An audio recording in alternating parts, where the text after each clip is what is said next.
Okay, ಇನ್ನು ಈ ವಿಚಾರಕ್ಕೆ ಸಂಬಂಧಪಟ್ಟಂತೆ ಚುನಾವಣಾ ಬಾಂಡ್ ಹೆಸರಲ್ಲಿ 8,000 ಕೋಟಿ ರೂಪಾಯಿ ಏನು ವಸೂಲಿ ಮಾಡಿದ್ದಾರೆ ಅಂತಕ್ಕಂಥ ಆರೋಪ ಇದೆಯಲ್ಲ, ತಿಲಕ್ ನಗರ ಠಾಣೆ ಎಫ್ಐಆರ್ ರದ್ದು ಕೋರಿ ಬಿಜೆಪಿ ಘಟಕ ಹೈಕೋರ್ಟ್ಗೆ ಅರ್ಜಿ ಸಲ್ಲಿಸ್ತಾ ಇದೆ.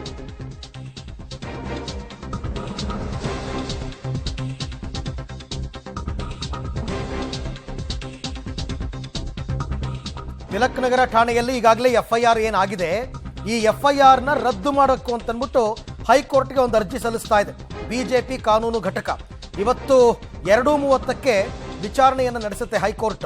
ರಾಜ್ಯ ಸರ್ಕಾರ ತರಾತುರಿಯಲ್ಲಿ ಎಫ್ಐಆರ್ ಮಾಡಿದೆ. ರಾಜ್ಯ ಸರ್ಕಾರ ಎಲ್ಲವನ್ನೂ ರಾಜಕೀಯಕ್ಕೆ ಬಳಸ್ಕೊತಾ ಇದೆ ಅಂತ ವಿಜಯೇಂದ್ರ ಅವರು ಹೇಳಿದ್ದಾರೆ. ನಾವು ದ್ವೇಷ ರಾಜಕಾರಣ ಮಾಡ್ತಿಲ್ಲ ಅಂತ ಪರಮೇಶ್ವರ್ ಅವರು ತಿರುಗೇಟು ಕೊಟ್ಟಿದ್ದಾರೆ. ನಿರ್ಮಲಾ ಸೀತಾರಾಮನ್ ಹಣಕಾಸಿನ ಸಚಿವೆ ಎಲೆಕ್ಟ್ರಲ್ ಬಾಂಡ್ ಬಗ್ಗೆ ಒಂದು ಕೆಳ ನ್ಯಾಯಾಲಯ ಆದೇಶ ಮಾಡಿದೆ. ಅದರ ಆಧಾರದ ಮೇಲೆ ಇವತ್ತು ರಾಜ್ಯ ಸರ್ಕಾರ ಭಾಳ ತರಾತುರಿಯಲ್ಲಿ ಇವತ್ತು ಎಫ್ಐಆರ್ ರಿಜಿಸ್ಟರ್ ಮಾಡಿದೆ. ಯಾರ್ಯಾರು ದ್ವೇಷ ಮಾಡ್ತಾರೆ ಗೊತ್ತಿಲ್ಲಪ್ಪ. ಈ ಇದರಲ್ಲಿ ದಿನ ಬೆಳಗ್ಗೆ ಆದರೆ ಬರೀ ಇದೇ ಆಗಿದೆ. ಅವರು ಇವ್ರಿಗೇನೋ ಅಂದರು, ಅವರು ಇನ್ನೊಂದು ಯಾರೋ ಅಂದರು, ನಾಳೆ ಕತೆ ತೆಗೆದ್ರು. ಇದು ಇಷ್ಟರ ಮಟ್ಟಿಗೆ ಕಲುಷಿತವಾದರೆ ಕಷ್ಟ. ರಾಜಕೀಯ ಸಾರ್ವಜನಿಕ ಜೀವನ ಇಷ್ಟೊಂದು ಕಲುಷಿತ ಆದರೆ ಭಾಳ ಕಷ್ಟ. ಆಡಳಿತ ಪಕ್ಷದವ್ರು ಹೇಳ್ತಾ ಅಂದರೆ ಪರಮೇಶ್ವರ್ ಅವ್ರ ಮಾತು ನಿಜ. ಅಭಿವೃದ್ಧಿ ವಿಚಾರವಾಗಿ ಯಾರೂ ಏನೂ ಚರ್ಚೆ ಮಾಡ್ತಾ ಇಲ್ಲ. ಎಲ್ಲರೂ ಕೋರ್ಟ್ಗೆ ಹೋಗೋದು ಅದಕ್ಕೆ ರದ್ದು ತಡೆ ತರೋದು ಹೆಂಗೆ, ರದ್ದು ಮಾಡಿಸೋದು ಹೆಂಗೆ, ಎಲ್ಲ ಪಕ್ಷದವರು ಸೇರಿ ಹೇಳ್ತಿರೋದು ನಾನು. ಎಲ್ಲರೂ ಇದರಲ್ಲೇ ನಿರತರಾಗ್ಬಿಟ್ರೆ ರಾಜ್ಯದ ಬಗ್ಗೆ ಯೋಚನೆ ಮಾಡೋರು ಯಾರು, ಅಭಿವೃದ್ಧಿ ಬಗ್ಗೆ ಯೋಚನೆ ಮಾಡೋರು ಯಾರು? ಎಲ್ಲ ವೈಯಕ್ತಿಕವಾಗಿ ಇಳಿದುಬಿಟ್ಟಿದ್ದಾರೆ. ಇನ್ನು ಕುಮಾರಸ್ವಾಮಿ ಅವರ ವಿರುದ್ಧ ಎಡಿಜಿಪಿ ಚಂದ್ರಶೇಖರ್ ಅವರು ಒಂದು ರೀತಿ ಅವಹೇಳನಕಾರಿ ಪದ ಬಳಕೆ ಮಾಡಿದರು, ಹಂದಿ ಅಂತ ಏನೋ ಸೇರಿಸ್ಬಿಟ್ಟು. ಹೀಗಾಗಿ ಎಡಿಜಿಪಿ ಚಂದ್ರಶೇಖರ್ ವಿರುದ್ಧ ಈಗ ದೂರು ಸಲ್ಲಿಸಿದೆ ಜೆಡಿಎಸ್ನ ನಿಯೋಗ. ಸರ್ಕಾರದ ಮುಖ್ಯ ಕಾರ್ಯದರ್ಶಿಗೆ ದೂರನ್ನು ಕೊಟ್ಟಿದ್ದಾರೆ ಜೆಡಿಎಸ್. ಶಾಸಕಾಂಗ ನಾಯಕ ಸುರೇಶ್ ಬಾಬು ನೇತೃತ್ವದ ನಿಯೋಗ ದೂರನ್ನು ಸಲ್ಲಿಸಿದೆ. ಯಾಕೆಂತಂದರೆ ಇದೆಲ್ಲವೂ ಕೂಡ ಎಡಿಜಿಪಿ ಲೆವೆಲ್ ಅಲ್ವಾ, IPS ಆಫೀಸರ್ಸ್ ಮುಖ್ಯ ಕಾರ್ಯದರ್ಶಿ ಅಧೀನಕ್ಕೆ ಬರ್ತಾರೆ.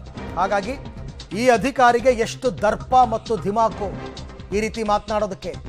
ಕೇಂದ್ರ ಗೃಹ ಇಲಾಖೆ ಮತ್ತು ರಾಜ್ಯಪಾಲರಿಗೂ ಇದ್ರ ಬಗ್ಗೆ ನಾವು ದೂರು ಕೊಡ್ತೀವಿ ಅಂತ ಮಾತಾಡಿದ್ದಾರೆ ಶಾಸಕಾಂಗ ನಾಯಕ ಸುರೇಶ್ ಬಾಬು.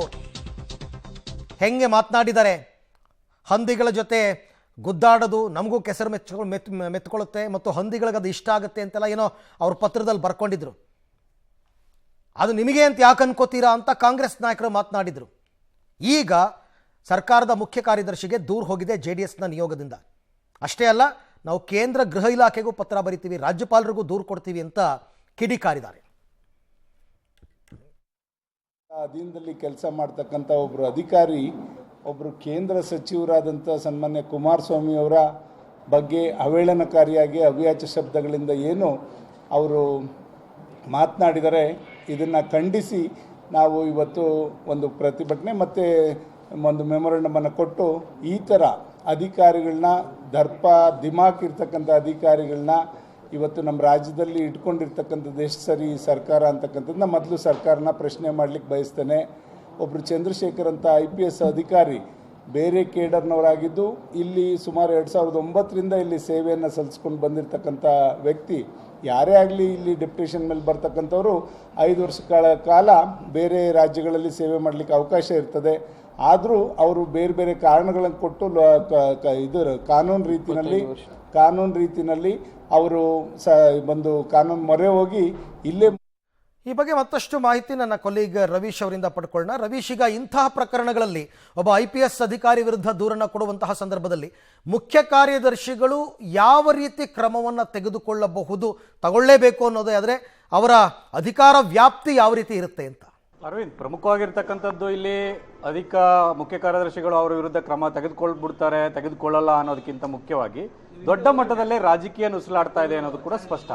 ಯಾಕೆಂದ್ರೆ ಆ ಒಂದು ಚಂದ್ರಶೇಖರ್ ಅವರು ಆ ಒಂದು ಮಾಧ್ಯಮ ಪ್ರಕಟಣೆಯನ್ನು ಮಾಡುವಂತಹ ಸಂದರ್ಭದಲ್ಲಿ ಬಳಸಿರ್ತಕ್ಕಂಥ ಪದ ಬಳಕೆ ಸರಿ ಇಲ್ಲ, ಅದು ಕುಮಾರಸ್ವಾಮಿ ಅವರಿಗೆ ಬಳಸಿರ್ತಕ್ಕಂಥದ್ದು ಅಂತ JDS ಈಗ ಆರೋಪ ಮಾಡ್ತಾ ಇದೆ. BJP ಕೂಡ ಅದಕ್ಕೆ ಸಪೋರ್ಟ್ ಅನ್ನ ಮಾಡಿಕೊಂಡು ಆ ಅಧಿಕಾರಿ ಮಾಡಿರ್ತಕ್ಕಂಥದ್ದು ತಪ್ಪು ಅಂತ. ಯಾಕೆಂದ್ರೆ ಕರ್ನಾಟಕದ ರಾಜಕಾರಣದಲ್ಲಿ ಮತ್ತು ಆಡಳಿತಾತ್ಮಕ ವಿಚಾರದಲ್ಲೂ ಕೂಡ ಇಲ್ಲಿ ತನಕ ಈ ರೀತಿಯ ಪ್ರಕರಣಗಳು ಆಗಿರಲಿಲ್ಲ. ಅಂದ್ರೆ ಒಬ್ಬ ಅಧಿಕಾರಿ ವರ್ಸಸ್ ಪೊಲಿಟಿಷಿಯನ್ ಜೊತೆ ಫೈಟ್ ಆಗಿರ್ತಕ್ಕಂಥದ್ದು ಸಾಮಾನ್ಯವಾಗಿ ಕಡಿಮೆ. ಇಂತಹ ಸಂದರ್ಭದಲ್ಲಿ ಆ ಒಂದು ಚಂದ್ರಶೇಖರ್ ಅವರು ಮಾಡಿರ್ತಕ್ಕಂಥ ಈ ಒಂದು ಪದ ಬಳಕೆ ಏನಿದೆ ಇದರ ವಿರುದ್ಧ ಎಲ್ಲೋ ಒಂದ್ ಕಡೆ ರಾಜಕೀಯವಾಗಿ ಹೋರಾಟ ಮಾಡೋದ್ರ ಜೊತೆಗೆ ಈ ಕ್ರಮಕ್ಕೆ ಆಗ್ರಹಿಸ್ತಾ ಇದ್ದಾರೆ. ಹಾಗಾಗಿ ಮುಖ್ಯ ಕಾರ್ಯದರ್ಶಿಯವರು ವರದಿಯನ್ನ ಕೊಡಬಹುದು ಅಥವಾ ಕೇಂದ್ರಕ್ಕೆ ವರದಿ ಕೇಳಿದಂತಹ ಸಂದರ್ಭದಲ್ಲಿ ವರದಿಯನ್ನ ಕೊಡುವಂತ ಅಧಿಕಾರ ಇದೆ. ಹಾಗಾಗಿ ಸರ್ಕಾರ ಎಲ್ಲೋ ಒಂದ್ ಕಡೆ ಆ ಒಂದು ಅಧಿಕಾರಿ ಪರ ನಿಂತಿರುವಂತಹ ಸಂದರ್ಭದಲ್ಲಿ ಕ್ರಮ ಆಗೋದಿಲ್ಲ ರಾಜ್ಯ ಸರ್ಕಾರ ಕೂಡ ಸ್ಪಷ್ಟ. ಆದ್ರೆ IPS ಕೇಡರ್ ಮತ್ತೆ ಕೇಡರ್ ನಿಯಮಾವಳಿಗಳ ಪ್ರಕಾರ ಏನಾದ್ರೂ ಅಲ್ಲಿ ಒಂದು ದೂರು ದಾಖಲಾದಂತಹ ಸಂದರ್ಭದಲ್ಲಿ ಆ ಕಡೆಯಿಂದ ಏನಾದ್ರೂ ವರದಿಯನ್ನ ಕೇಳಿದ್ರೆ ಆ ವರದಿಯನ್ನ ಮುಖ್ಯ ಕಾರ್ಯದರ್ಶಿಯವರು ಕೊಡುವಂತವ್ರು ಇದ್ದಾರೆ. ಹಾಗಾಗಿ ಎಲ್ಲೋ ಒಂದ್ ಕಡೆ ಇದು ರಾಜಕೀಯ ಜಟಾಪಟಿಗೆ ತಿರುಗಿಕೊಂಡಿರ್ತಕ್ಕಂತಹ ಹಿನ್ನೆಲೆಯಲ್ಲಿ ರಾಜ್ಯ ಸರ್ಕಾರ ವರ್ಸಸ್ ಕೇಂದ್ರ ಸರ್ಕಾರ ಮತ್ತೆ ಏನಾದ್ರೂ ಸಂಘರ್ಷ ಶುರುವಾಗುತ್ತೆ ಈ ವಿಚಾರದಲ್ಲಿ ಕೂಡ ಕಾದ್ ನೋಡ್ಬೇಕಾಗತ್ತೆ. ಆದ್ರೆ ಆ ಅಧಿಕಾರಿ ರಾಜ್ಯದಲ್ಲಿ ಇರಬಾರದು. ಕೇವಲ 5 ವರ್ಷಕ್ಕೆ ಮಾತ್ರ ನಿಯೋಜನೆಗೊಂಡಂತಹ ಅಧಿಕಾರಿ ಡೆಪ್ಯುಟೇಷನ್ ಇಂದ ಬಂದಂತವರು 5 ವರ್ಷ ಮಾತ್ರ ಇರಬೇಕು. ಆದ್ರೆ ಬೇರೆ ಬೇರೆ ರೀತಿಯ ಒಂದು ಕ್ರಮಗಳನ್ನು ಅನುಸರಿಸಿ ಅವರು ಇನ್ನೂ ಕೂಡ ಇದ್ದಾರೆ ಅನ್ನೋದು ಕೂಡ JDS ನ ಆರೋಪ. ಹಾಗಾಗಿ ಇದನ್ನ ಇನ್ನೊಂದು ಮಟ್ಟದ ಹೋರಾಟಕ್ಕೆ ತೆಗೆದುಕೊಂಡು ಹೋಗೋದಕ್ಕೆ ಪ್ಲಾನ್ ಮಾಡ್ಕೊಂಡಿರ್ತಕ್ಕಂಥದ್ದು. ಇದು ಎಷ್ಟರ ಮಟ್ಟಿಗೆ ಒಂದು ರೀತಿಯಲ್ಲಿ ರಾಜಕೀಯ ಫೈಟ್ ಆಗುತ್ತೆ ಮತ್ತೆ ತಾರ್ಕಿಕ ಅಂತ್ಯ ಯಾವಾಗ ಅನ್ನೋದು ಕೂಡ ಕಾದ್ ನೋಡ್ಬೇಕು. ಅರವಿಂದ್, ರೈಟ್, ಥ್ಯಾಂಕ್ ಯು ತಮ್ಮೆಲ್ಲ ಮಾಹಿತಿಗೆ ರವೀಶ್, ಧನ್ಯವಾದ. ಆ ಥರ ನಿರೀಕ್ಷೆನೂ ಇಟ್ಕೊಳ್ಳೋಕ್ಕಾಗಲ್ಲ. ಮುಖ್ಯಮಂತ್ರಿ ಆದಿಯಾಗಿ ಎಲ್ಲರೂ ಕೂಡ ADGP ಪರ ನಿಂತಿರೋದ್ರಿಂದ ಕ್ರಮ ಏನಾಗಲ್ಲ. ಬಟ್ ವರದಿ ತಗೊಂಡು ಕೇಂದ್ರ ಗೃಹ ಇಲಾಖೆ ಕ್ರಮ ತಗೊಳ್ಳುತ್ತೆ. ADGP ಚಂದ್ರಶೇಖರ್ HDK ಮಧ್ಯೆ ಪತ್ರ ಫೈಟ್. ಈಗ HDKಗೆ DCM DK ಶಿವಕುಮಾರ್ ಮತ್ತು ಗೃಹ ಸಚಿವ ಪರಮೇಶ್ವರ್ ತಿರುಗೇಟ್ ಕೊಟ್ಟಿದ್ದಾರೆ. ಮೋದಿ ಕುಮಾರಸ್ವಾಮಿಗೆ ಒಳ್ಳೆ ಖಾತೆ ಕೊಟ್ಟಿದ್ದಾರೆ, ಒಳ್ಳೆ ಅವಕಾಶ ಸಿಕ್ಕಿದೆ. ಯೋಗಕ್ಕಿಂತ ಯೋಗಕ್ಷೇಮ ಮುಖ್ಯ. ರಾಜ್ಯದ ಜನರಿಗೆ ಉದ್ಯೋಗ ಕೊಡೋದ್ರ ಬಗ್ಗೆ ಚಿಂತೆ ಮಾಡಲಿ, ಅವಕಾಶ ಕಳ್ಕೊಂಡು ಯಾಕೆ ಹಾಳು ಮಾಡ್ತಿದ್ದಾರೆ ಅಂತ DK ಹೇಳಿದ್ರೆ, ಅದು ಜಾರ್ಜ್ ಬರ್ನಾರ್ಡ್ ಶಾ ಅವರ ಹೇಳಿಕೆಯನ್ನು ಪ್ರಸ್ತಾಪ ಮಾಡಿದ್ದಾರೆ. ನಮಗೆ ಹೇಳಿದ್ದು ಅಂತ ಯಾಕ್ರಿ ಅನ್ಕೋಬೇಕು ಅಂತ ಪರಮೇಶ್ವರ್ ಅವರು ಪ್ರಶ್ನೆ ಮಾಡಿದ್ದಾರೆ.